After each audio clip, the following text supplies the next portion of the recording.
Alright folks, hello and welcome back to Downstage Gaming. I'm your host Josh, and this is part 6 of our B-Sides Let's Play of The Letter. When we last left off, we started Zach's chapter up here, and we had a very different beginning, with Isabella in a coma now, instead of being, alive and well, if a little freaked out.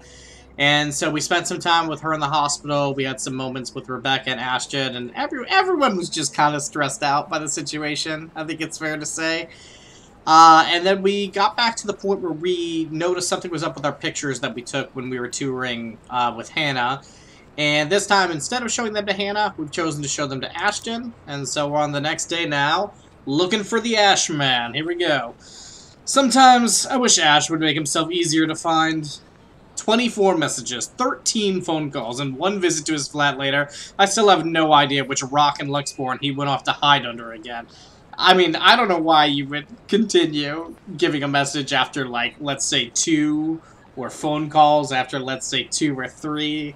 Like, if they haven't answered at that point, they're not going to answer. The guy has his own place, but refuses to stay in it. Has his own phone, but doesn't answer any of his calls or give any indication he's gotten my messages.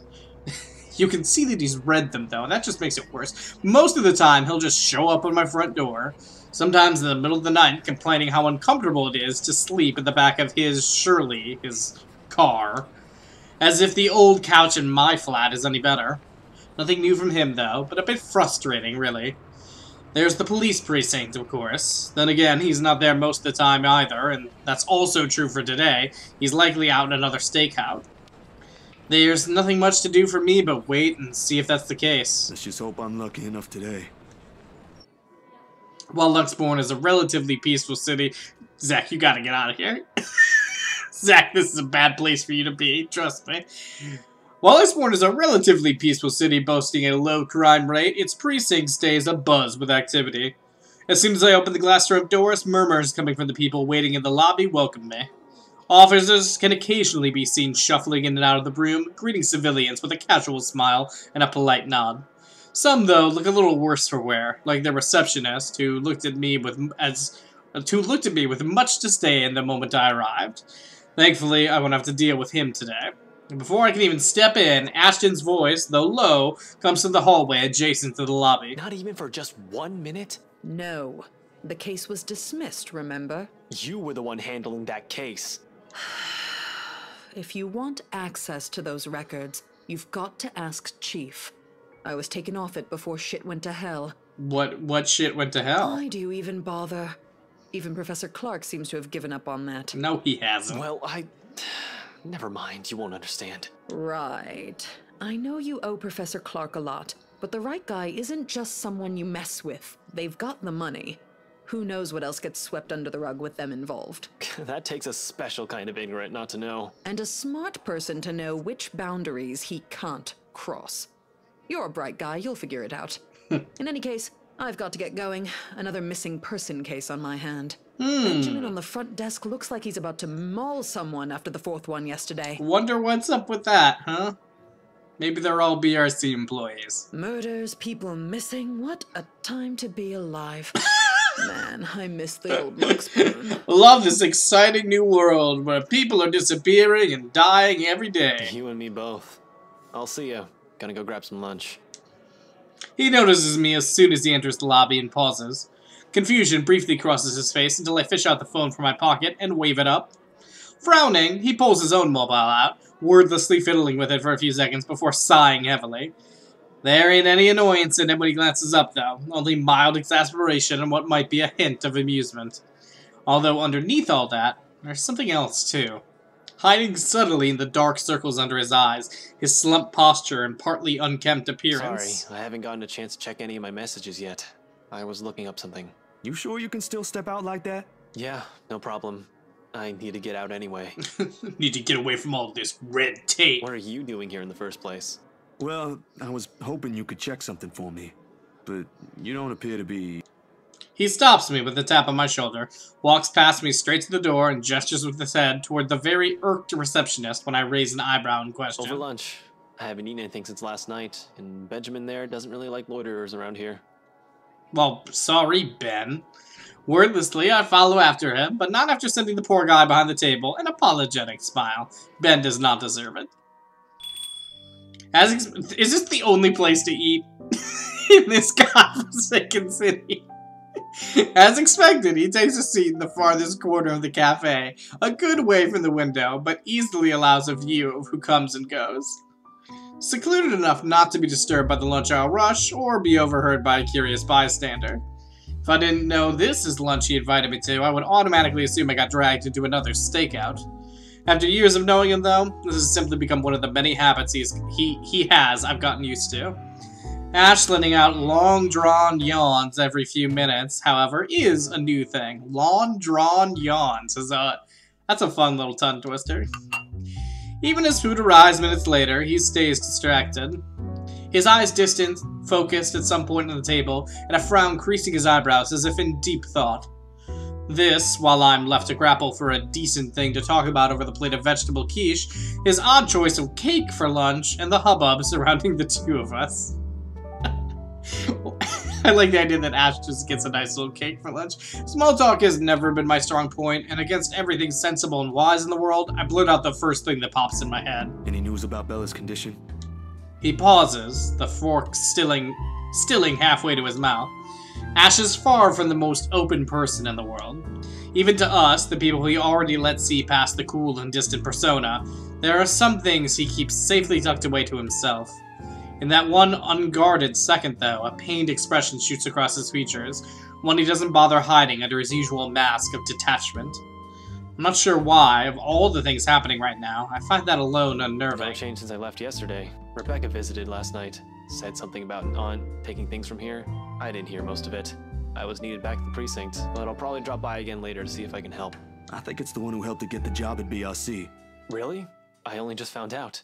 I thought Isabella was living alone all this time. Well, I assume since Becca is her emergency contact. She is living alone, technically.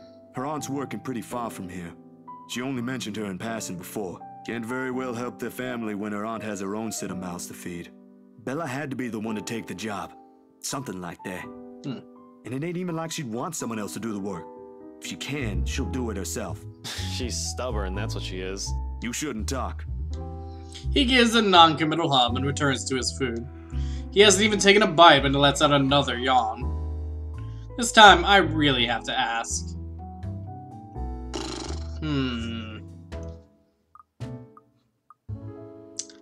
So, I mean, this is the deeper question, right? And the question is, does he want us to go deeper? I think this is something Ash needs to hear, even if he doesn't like it. Like, this is just, that's something you say to your coworker when they yawn too much. This is something you say to your friend, you know? You look like you're about to pass out. Okay, he likes it. Alright, good. I'll be fine. What I'm doing is more important. Don't you think you need to slow down for a little? He laughs, the mirth from the incredulity of my suggestion than any amusement he finds in a friend worrying for his well-being. You aren't seriously asking me that. Maybe I am. Maybe I am, Ash. Think of it this way. If it's Rebecca who's asking, oh, she won't be as nice as I am. That's low, Zach. Sure it is. I'd hate to bring Rebecca into this, but I can't reason with him. She sure as hell can. If I can't reason with him, she sure as hell can. That alone seems to knock some sense into him, though if the horrified look on his face says something. I'm just giving you your options. Yeah, I get it. I'll see what I can do after this. Are things really that bad? You're looking at me right now? What do you think? I think you're a handsome boy. Cut back on the sarcasm, Ash. I really want to know what's happening here. Ash drags both of his hands down his face and lets out a huff, weighted with every frustration he's carrying in him. For an instant, he opens his mouth to say something, probably to argue, but hastily decides against it. Traffic cams were useless. And those were supposed to be high def to begin with. Damn, huge waste of taxpayers' money when we can't even use it when we need it. The fact that they're focusing so hard on this angle does make me think that perhaps the person that hit her is someone important. You know, I jokingly said Luke last time, but maybe. The people at Tech have been at it since we got hold of the footage, and all they managed to salvage with a scant few seconds before she crossed the road. Did you notice that she looked like utterly horrified? How does that help? Well, there must be some use in that alone. Like, maybe someone pushed her? There was no one else. She just stopped right in the middle of the road. Just right in the fucking middle. It's like there was something there that prevented her from crossing. I just don't know what. Yeah. Zach, Isabella's not that stupid. There was something there. That's what made her stop, and the traffic cams didn't catch it. Something. I mean, that's surprisingly, like, well deducted for you, but you're never gonna get it because you're too against, you know, you're too logical. Abruptly, he trails off and gapes at me with wide eyes, as if something had just snapped properly back into place inside his mind. Or someone. Someone was there. Actually, if we're going to talk about someone, maybe this has something to do with it as well. Yeah, here we go. Last time we showed these pictures, it did not go well, so hopefully this time... The expression on his face grows more puzzled with each photo I spread on the table. There's about 8 of them, all of it reprints of the same thing. Miss Wright's distorted head on the photos. He takes a minute to go through each, eyeing the prints warily. The furrow on his brow doesn't ease even as he gathers all of it into one pile and sets them in one neat stack in front of me with a heavy sigh. Hannah Wright? Yeah. How did you... The locket. She never takes it off. Well, funny thing about that. Evan's family heirloom. Not anymore. I won't even think about asking why or how he knows that. If he's investigating them, he'll likely have already dug up every unimaginable dirt on them, including family history. You never mentioned you got work from them. Yesterday, yeah. It's just a small feature for a magazine. Interviews, photos, standard stuff, nothing big. But see, here's the thing. I don't know how else to put this out there without sounding crazy, but there really is something odd with that place. Remember the letter? He drags in a breath, reaches up his nose and pinches it, like the action alone will help grant him all the patience in the world to continue this conversation. Please tell me this isn't about that again. No, Ash, you've got to listen this time. I am listening, and I can't believe that just came out of your mouth. These are some blurred out photos, and that letter is just a stupid prank. I expected this from Isabella, not you. You're the photographer here. I don't see any need to get worked up over this. I know what you mean, but will you hear me out first? Will somebody please listen to Zach? Ash leans back in his seat and doesn't say anything further. He gestures for me to continue with a wave of his hand, impatience clearly on his face. Any other person telling him this and he'll walk out without batting an eye. I suppose the only reason he's giving me the benefit of the doubt is because we know each other. Ash, I don't easily buy into these things as much as you do. Yesterday, though, behind Hannah. He blinks at that, his eyebrows lifting momentarily before settling into a deep frown. Hannah? Since when were you on a first-name basis with the right missus? Listen, we hit it off. Not as good this time as last time, but, you know, we hit it off. Why does that even matter? I thought you said this was just a gig. His voice stays level, but the accusation in it is clear as day. It hits a nerve in me, somehow, more than that tone usually does. I do get where he's coming from, but... I don't think there's a... I mean... It is, but I feel like he's gonna be like, that this is like a cover-up. I feel like he would be more happy with us being honest. And also, this is true. That's not the point. I don't know, he might hate it, but that's what I'm going with. That's not the point here. Yeah, whatever, Ash. Screw you. Of all the things I said, my connection to the Wrights is the first thing he points out. As much as I want to keep my own annoyance at bay, I can't stop it from seeping into my voice. That's completely beside the point here, Ash. I warned you, Zach. I gave you a vague warning. I get it, alright? But you can't just expect me to turn it down after I made a commitment to a client. I've got to put food on my table. I didn't say you shouldn't, but you should not be messing with them. I wasn't messing with them. We flirted. Why? And this isn't? He waves the photos in front of me before dropping the pile on the table with a loud smack. I don't need to look to know we've already attracted some attention for the lunchtime crowd. Well, forget this being a stakeout then. Besides, turning away from him feels almost the same as admitting he's right. There are things more important than his damn case right now. I wish he'd see that. It was a job, and that ain't how these photos were intended to come out. You think I'd go out of my way just to edit something like this? There's something weird going on here. And you think Luke Wright will see it that way? No, that's why we didn't bring it to Luke Wright. You think the Wright missus will find it amusing? Well, she definitely didn't. I did not do this for my amusement, Ash. People's lives might be at stake here. If you understood that in the first place, we wouldn't be having this stupid talk. Luke fucking Wright is a dangerous man, Zach. How did you know his middle name was fucking? Keep hanging around them and you'll find yourself burnt to a crisp in your apartment or floating down a river 3 days later. This case is... Will you stop talking about the damn case for once and just listen to me? Why do you think Isabella's... Don't you dare bring her into this. We're talking about you and this stupid... Fight! Oh, of course you don't want to talk about it. You can't figure out the bastard who did it because of your own fucking incompetence. Whoa! Zach! Oh my god! Every expression drains from his face as soon as the words are out of my mouth. They've hit their mark. Each utterance scathes sharp with nothing but anger and the truth. Yet they are also things I won't typically say out loud in good company, and rather ease people into before letting it fall. Almost immediately, a wave of regret washes over me. Ash, dude, that ain't what I meant to. Oh, You man. said enough, Zach. Are we breaking up? Without another word, he stands, his chair scraping loudly against the floor, all while my brain races to find something to fix this. Ours ain't a fragile friendship by any means. I like to think we've gone past the stage when we find everything the other says insulting, but there are times when the letters and phrases alone can cut deeper than any blade. Mine might even leave a scar. He doesn't let me, however. Instead, he sets a card in front of me. Interesting. The name is familiar, but amidst the cloud of remorse swirling inside my head, I can't bring myself to recall where I've seen You it. shouldn't be running blind. Call this guy. He'll be less inclined to shout at you. Might even talk some sense into you. Well, I don't know why we always have to blow up with Zach here. I feel bad for the man, I really do. Although I don't know if the other dialogue option would have ended. I mean, obviously he would have liked that one more, but I don't know if we would have ended up in a similar place or not. I don't see his face when he leaves, and it's only when the store's bell chimes again do I breathe. Of all the places, it never crossed my mind I'll end up wandering into the public library today, considering I rarely ever visited. Somehow, there's always been this kind of disconnect between me and books in general. Some of them held my attention in my youth during the brief times of the day I was left to my own with nothing to do. I went through the whole of Grant's collection, as a matter of fact. Read all of them twice or thrice even, but they never did hold it for long. Most of it never even sticked. Especially after I learned it's simply easier to do things myself if I want to learn stuff. This ain't the plan in the first place. But after that argument, I really don't have any other choice. Nothing but quiet greets me inside, though.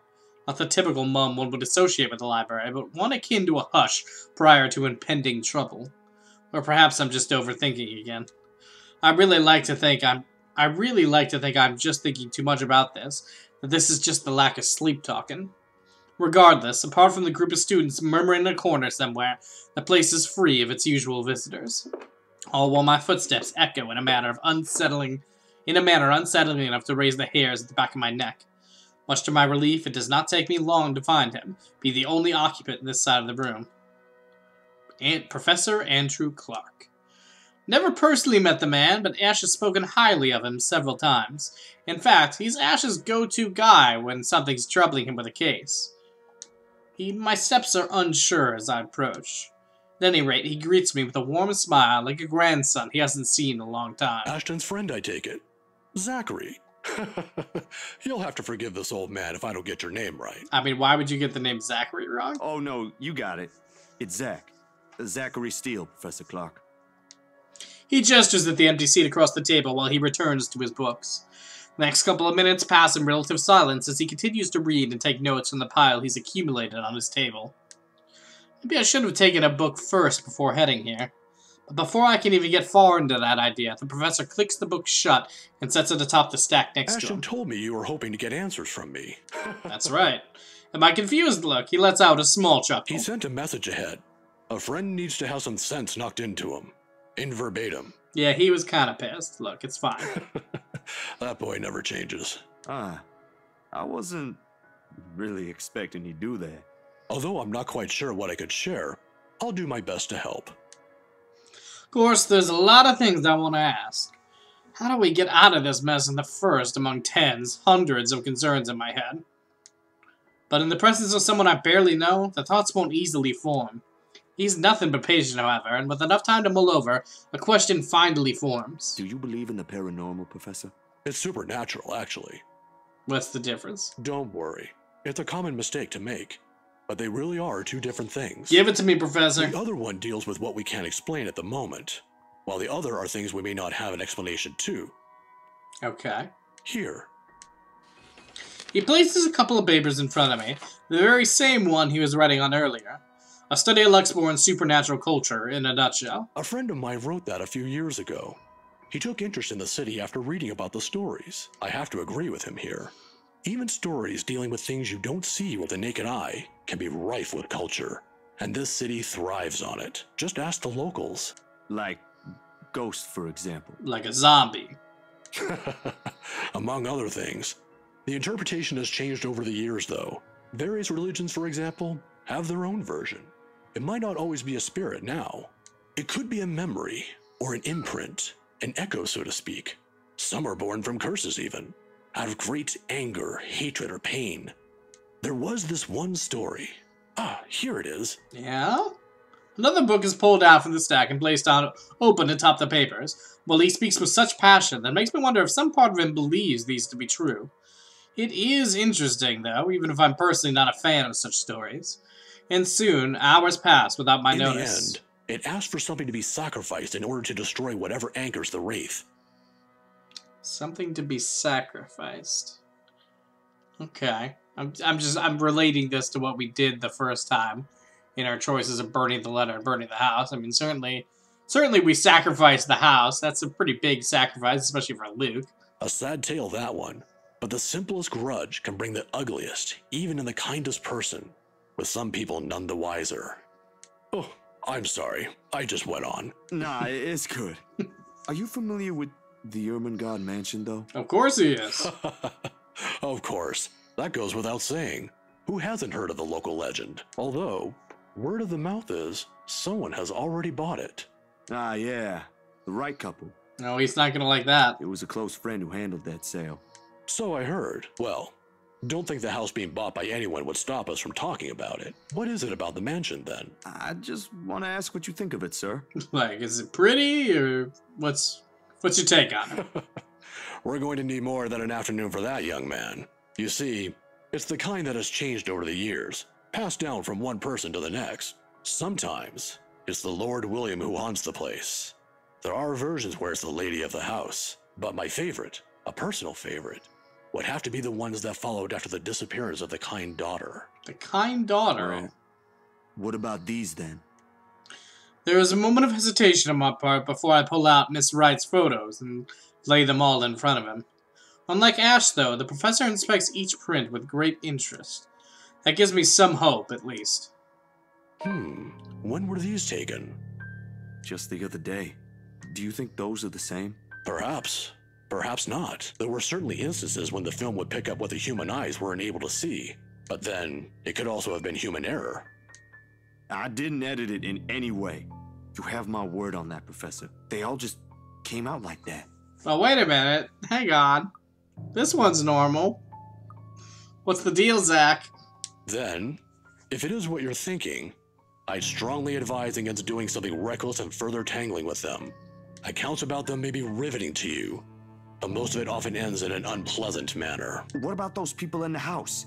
If there is something in there, shouldn't they know? I'm sure they're already familiar with the legends, but... Some people might deserve it, however. Oh. Deserve what, sir? All of a sudden, the tenderness in the professor's eyes disappears, his face becoming unreadable.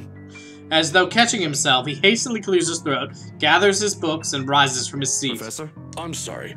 I just remembered something I neglected to do. I remember that I need to throw some darts at a picture of Luke Wright for a little bit. See you later. You'll have to excuse me, Zachary.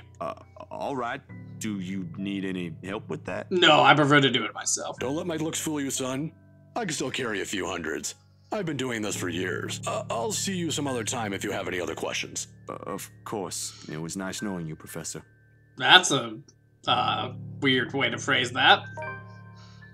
He doesn't hear it, however. Take a look at a nice picture of the professor. Nope, just some documents. Alright. In a few short strides, he's out of the library, leaving me and every piece of this whole mess amidst the oppressive stillness. Despite the answers gleaned, more questions surfaced. If there is even a single way out of this, I hope we find it soon. Alright, have we come back to a place that we're familiar with? Let's take a look. Yep. Okay. So let's move here. I believe this... Oh, okay. So we got invitation, request to govern event. Wright's housewarming party tomorrow evening. If only it were that easy, it would give me a chance to talk to her. About that thing in their house. Okay. Belatedly, it occurs to me that the last meal I ate had been one with Ashton. An empty, gnawing ache makes itself known, but I can't bring myself to stand up. Today was a complete waste of time, and frankly, a disappointment. That sounds familiar.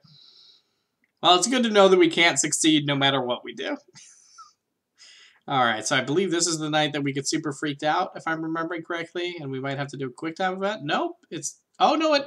I even got in a fight with my best friend because of her. Interesting. Because I'm pretty sure last time... Am I wrong about this? I guess I am. Does the quick time event come later? Yeah, it does. Okay. I guess I thought this Kylie thing happened that same time. Alright. You've got in a fight with my best friend because we're... Yeah, it's true. Keep up when things are like that, you know? Especially when you can't do anything. It's kind of scary. Makes you wish things will just stay as peaceful as they used to be. They won't. Aren't spirits supposed to be humans before, too? Had people they cared about, lived a life of their own, smiled and laughed like the rest of us does? Do they really lose all of it after death? You better get to school, though, or you'll miss sports day. Don't want to miss sports day. What do you want from us? I wonder what is different about this. What did we say last time?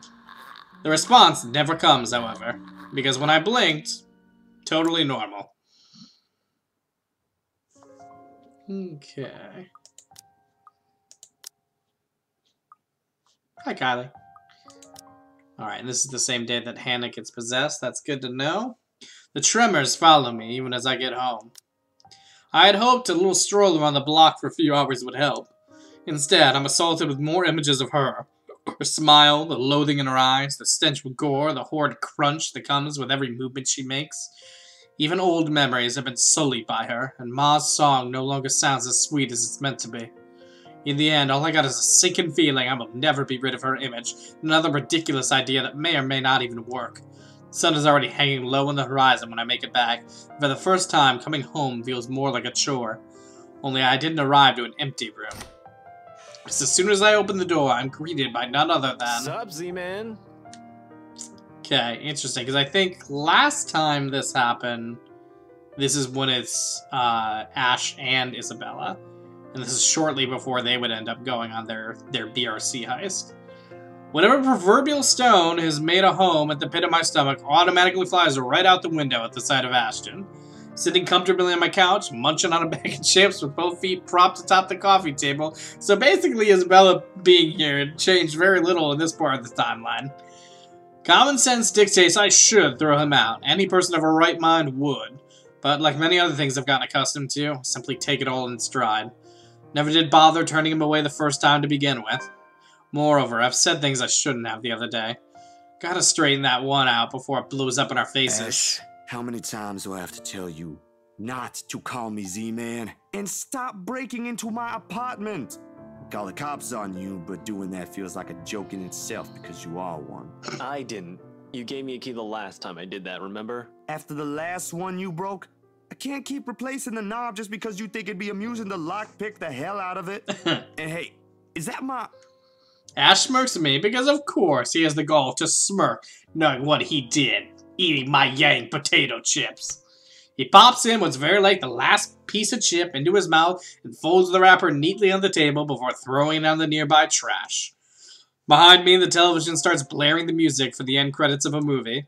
He's likely been waiting for a while if he's gotten impatient enough to rummage through my cupboards and watch something. You ate all of it! I was saving that one for the weekend. I'll replace it. What exactly is this about?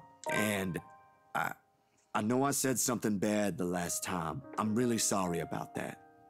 In an instant, he sits up, every trait of amusement gone from his face. He clasps his hand in front of him and leans forward.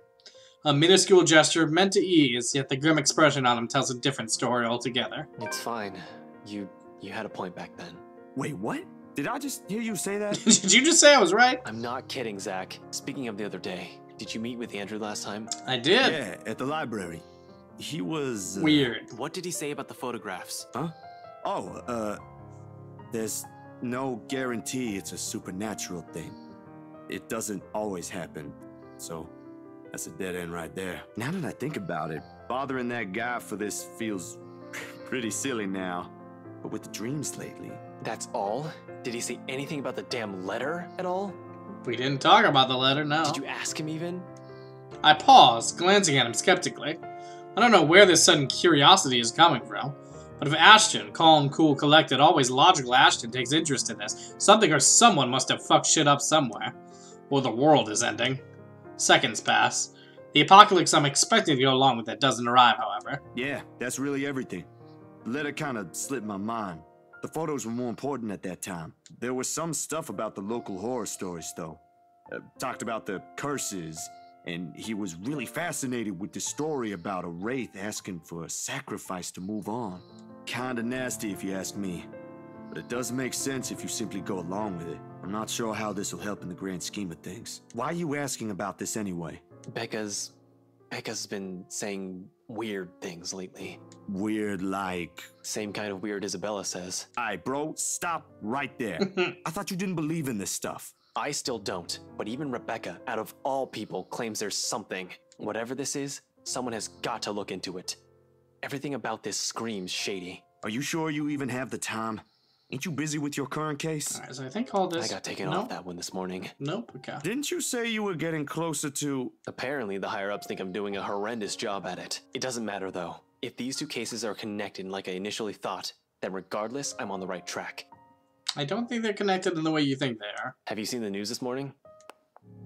Grabs the remote and cycles through numerous channels until he gets to a news report about another guy who's been found dead in the early hours of the morning today. Burned alive this time. We've definitely seen this, but I guess it's just different enough. Oddly, no fire has spread, and whatever damage has been contained within the place, the body was found. The room itself, however, has been completely vandalized. Help me. Help me. Help me. Another murder, the authorities claimed. If only they knew. You think this is... I don't know what to think, Zach. He rises from the chair and begins pacing the length of the room, lacing his fingers roughly through his hair. I just know there's something. There must be. There has to be. Fuck! Well, you do have something in mind, I'm sure. A plan? Come on, Ash, you're good with that. I do! I'm just not sure if I'll get anything out of it. Well, a plan is better than no plan at all, ain't it? Almost too sudden, he swivels on his heel. For a passing moment, I thought he was going to shout at me. Instead, Ash simply flops back down to the couch, crosses his arms over his face, and releases a long, ragged breath. His voice comes out smaller, closer to a whisper, when he speaks again. I should have looked into this when she was still here. Yeah, you should have. Maybe none of this would have happened if I did. Ah, there it is. No need to ask who her is. Every should-haves, could-haves, and would-haves. All of our frustrations in one statement, while all we can do is to cope. What should I say? No, we're not saying you're not the only one stuck in this, because obviously that, I mean, it's true, but that's not helping. Make sure this doesn't happen to anyone else, is I think what he's probably going to want to hear here. Rebecca and I are still here. Yeah, and this time, we're going to stick around till the end of things. And don't count Isabella out yet. No matter what the doctor said, I want to believe she'll pull through. We'll manage, one way or another. You, though, I don't know, Ash. Don't make it sound so easy. We have no idea what we're dealing with here. I ain't saying it will be. But we gotta do something, yeah? Make sure this doesn't happen to anyone else. He grins. None of it reaches his eyes, but it's a start. We've got to start picking up the piece somewhere and hope everything will turn out for the better at some point.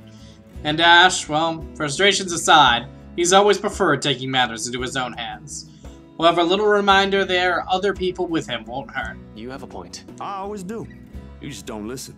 If he minds the bluntness in my words, he doesn't show it.